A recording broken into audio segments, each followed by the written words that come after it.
Is it on? Very good.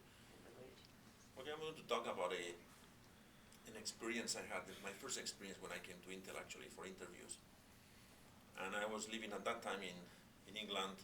Um, I did a lot of business in Spain. I was an investor in a company which, actually a couple of companies which sold consumer goods like rice, orange juice, and so I was used to go with the salespeople to the hypermarkets. The hypermarkets are huge, like supermarkets in Europe. And so anyway, I come here, I'm going to have an interview with the treasurer of the company for a position on Intel Capital.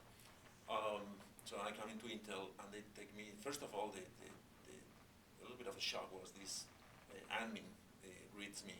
She has jeans, hair all over, um, chewing gum. So I come from England with my tie and my coat. Then she takes me upstairs to a room. We come into one of these small conference rooms that we have with no windows, just a little window on the door, and no pictures, everything kind of to me was stale and gray. And I felt, and then the treasurer comes to the room. The way I felt that at that moment was like sitting in a room of one of these hypermarkets with the buyers of a product. First of all, you have been waiting outside for maybe an hour until your turn comes.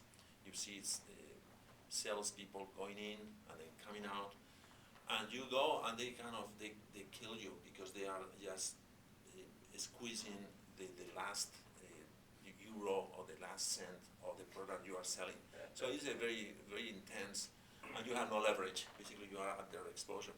So I felt in that interview a little bit like that. I mean, they were bringing me into a room with no windows and no way to get out. And so that was kind of my first impression. I was really surprised by maybe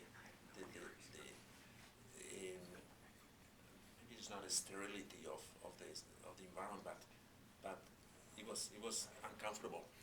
And then the second thing that I wasn't used to was like when I asked about the Intel Capital program, I said, is this something that is supported by the CEO of the company, etc. And then the treasurer said, actually, it's not only supported, they want us to do 10x what we are doing. For me, that was the first time I heard the 10x thing that you hear at Intel a lot. So I actually multiplied, said, okay, they have done 100 deals. So this guy thinks that we are going to do 1,000 deals. So it was again a little bit of a culture shock, and that's kind